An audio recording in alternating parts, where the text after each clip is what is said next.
Video games are often called a hobby, or a world where you can take refuge from the adversities of life for a few hours. Since the discussion of interaction in video games is the reason for its superiority over other works of entertainment, in a way, this issue can have multiple effects of a book or a movie, provided it is well executed. But basically, everything that makes us think is not a philosophical topic or work. Somewhere Glen Gould says, "The task of art is not to release a moment of adrenaline, but to create a gradual and lifelong wonder." This description of art can also be used for philosophy. Because if the thinking that a game creates for you stays with you for a long time, and even has a deep impact on your worldview, it can be considered a philosophical game. Now that we have learned a little about philosophy and philosophical games, so watch the best philosophical games that you should experience in the rest of this video. Discoeligium is one of the few philosophical games that not only integrates themes such as sadness, mourning, aimlessness for life, and existentialist thoughts in its body, but also interacts with it. Philosophical topics exist in many games in the form of passive narratives, which make you think when faced with them. But the story is different in Discoeligium. In the world of Elysium, you have to pay the price of your decisions, or rather, you have to pay the price of your thoughts and philosophy. During the game, you will encounter different people with good and bad points of view that you need their approval to advance the game, and this is where the philosophical question arises. How far are we willing to die for our beliefs and philosophy of life? Are we willing to face death, but not change our perspective, or will the pillars of our thoughts crumble in the wind? But this is not the only philosophical discussion of the game.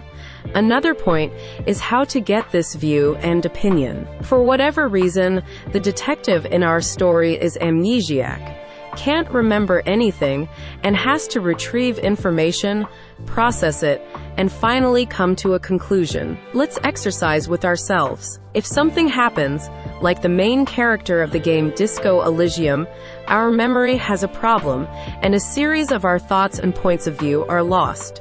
Will we still reach the same conclusion, or is the case different? The purpose of this exercise is to know what opinions have been formed as a result of our own study and analysis, and what point of view we believe that society or family has dictated to us. That is, we have to leave the stage of being a camel, of Nietzsche's superhero, and enter the stage of being a lion. Rebel against everything we believe in, and burn them all down to get to the core of our thinking. This is what Discoeligium expresses in its deep and socio-political story.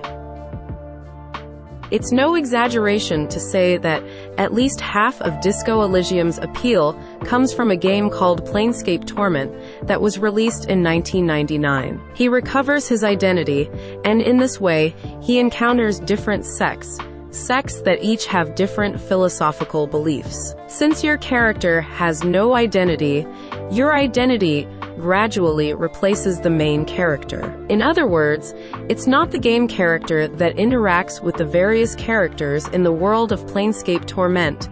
It's you, and this is where you have to decide which view is best for you. Existentialism, from the thought of Nietzsche or Jean-Paul Sartre?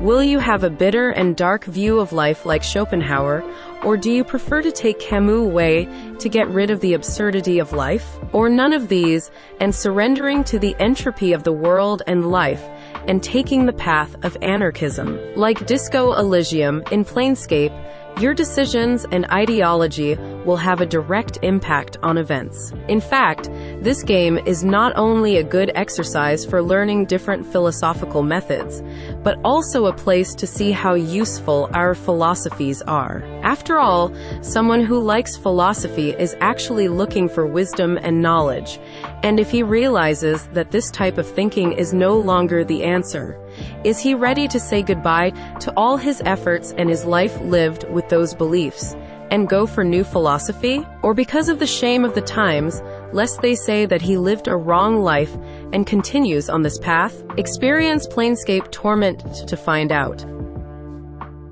One of the best game series that has been forgotten in the passage of time is the Legacy of Cain franchise. Among the best philosophical games, the Cain series may not seem as full of philosophical topics as the previous two I introduced.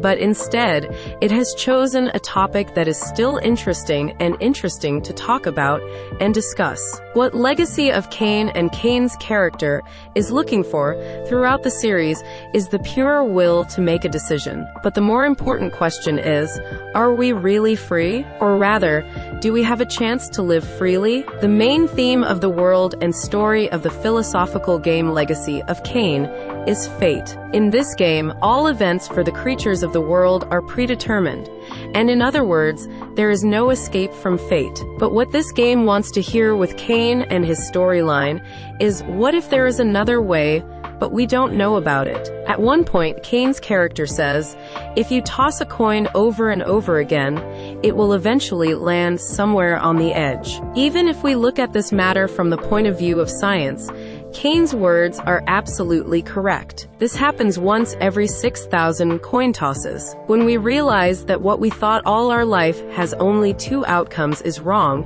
we have a deep and philosophical doubt. But this is only half of the philosophical discussion of this work. The other half is related to our will. Do we have the will and courage to stand together in the face of all misfortunes and adversities, but go to the third side that is closer to our view and opinion? At least that's what Nietzsche thinks we should have, or at least strive for.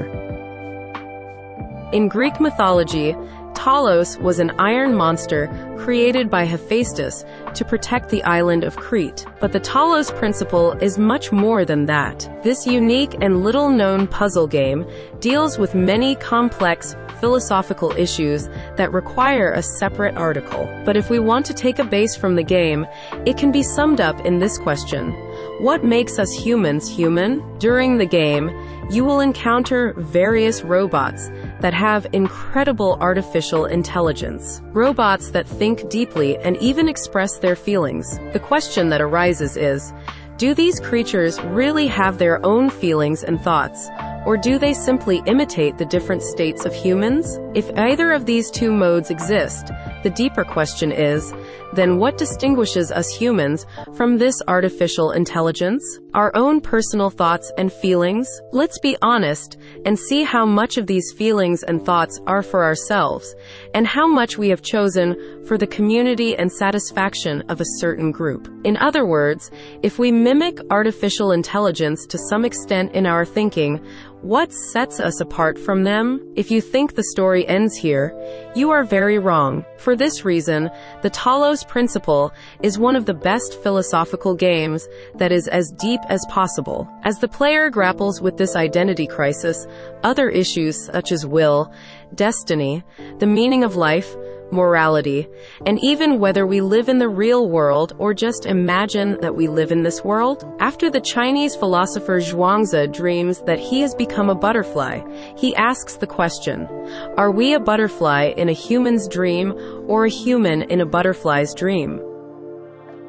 Although the Dark Souls series has helped many people find order and meaning in their lives, we must not deny that the Dark Souls game has one of the darkest and most absurd philosophies in its heart. The Dark Souls game is one of the few philosophical games where Khayyam's philosophy can be found. Khayyam is an Iranian philosopher, mathematician, and poet whose philosophy is based on several principles, including human emptiness, repetition in life, and enjoying the moment. In the very first step, our repetition and nothingness can be seen against the difficulty of this game. Khayyam believed that boredom in life comes from repeating moments, something Dark Souls players are all too familiar with. But this point is not only seen in the gameplay, but it is woven into the fabric of the world of Dark Souls. In this game, you are in the role of one of the thousands of chosen ones who came before you and will come after you. As a result of everything you do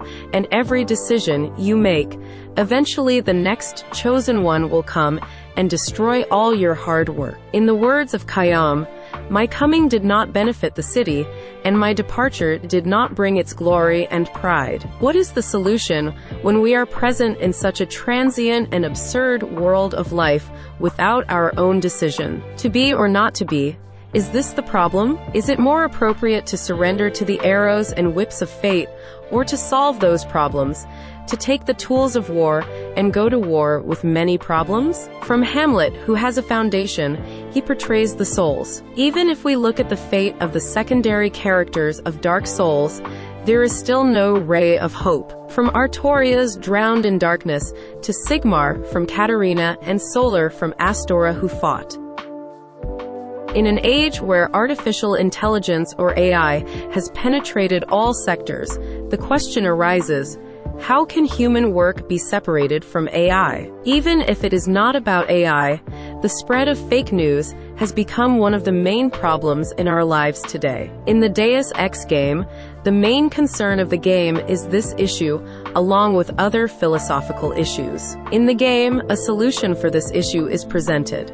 Because of this, the human must be equipped with electronic parts, or in other words, become a cyborg. We know that this will only be the beginning, and gradually this one piece will turn into several pieces, and finally a state where most of the human parts are made of metal and man-made than the body with which he was born. Based on the philosophical practice of the ship of Theseus, this theme is incorporated into the game in the best possible way. The ship of Theseus raises the question that if the owner of the ship repairs and replaces every single part of it during a long journey, will this ship be the same as the ship of Theseus at the end of the journey, or has it lost its essence? Now, let's extend this to the philosophical issue of Deus Ex. If we change ourselves to some extent to solve problems, will we still be human, or will we become another creature?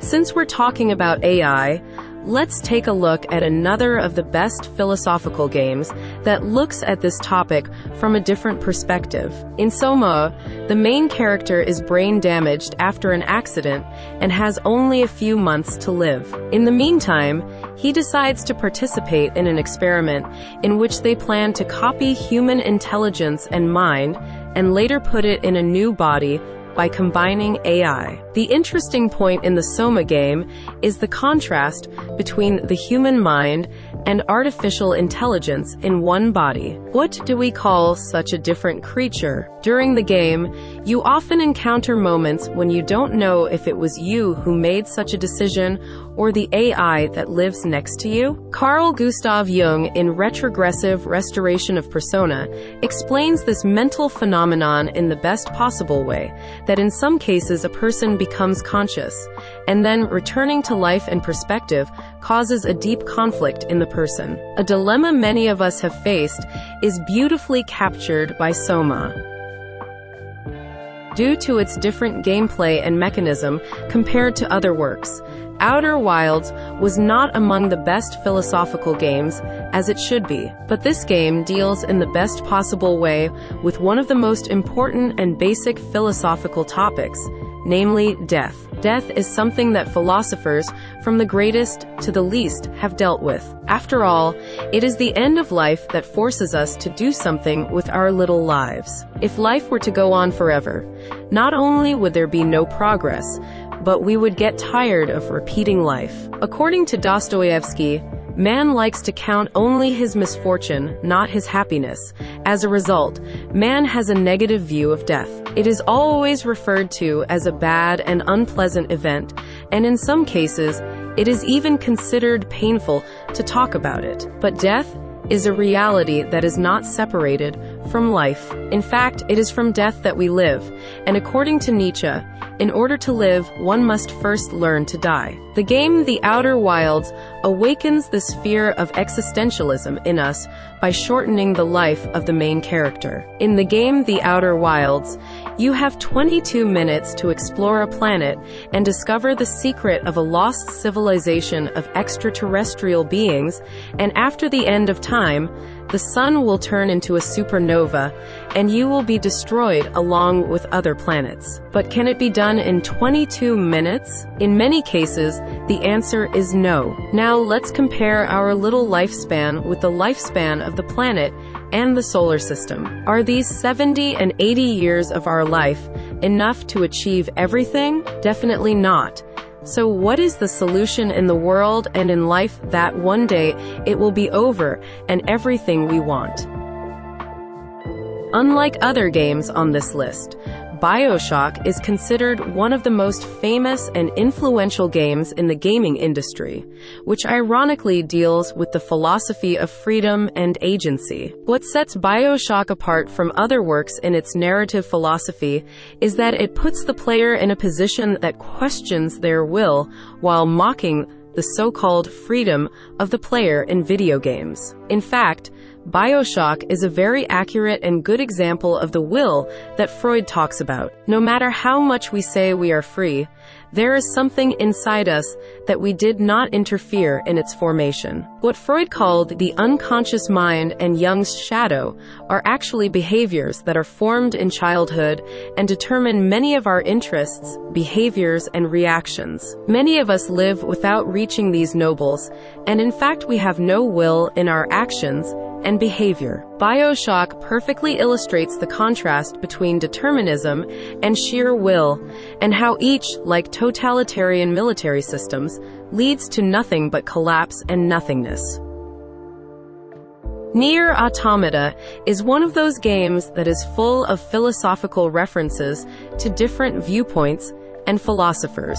The first monologue you hear in the game is a direct reference to one of Nietzsche's most famous writings, God is dead and we killed him. As you progress through the game, you will encounter the philosophies of people like Jean-Paul Sartre, Simone de Beauvoir, Nietzsche, Marx, Engels, Kierkegaard, Kant, Hegel, and many others. What distinguishes this work from other philosophical games is the way these views are placed in the game. Many of the NPCs that give you side quests either directly reference one of the philosophers or talk about some philosophy in the envelope. For example, one of the robots you encounter is called Jean-Paul, who is actually Jean-Paul Sartre.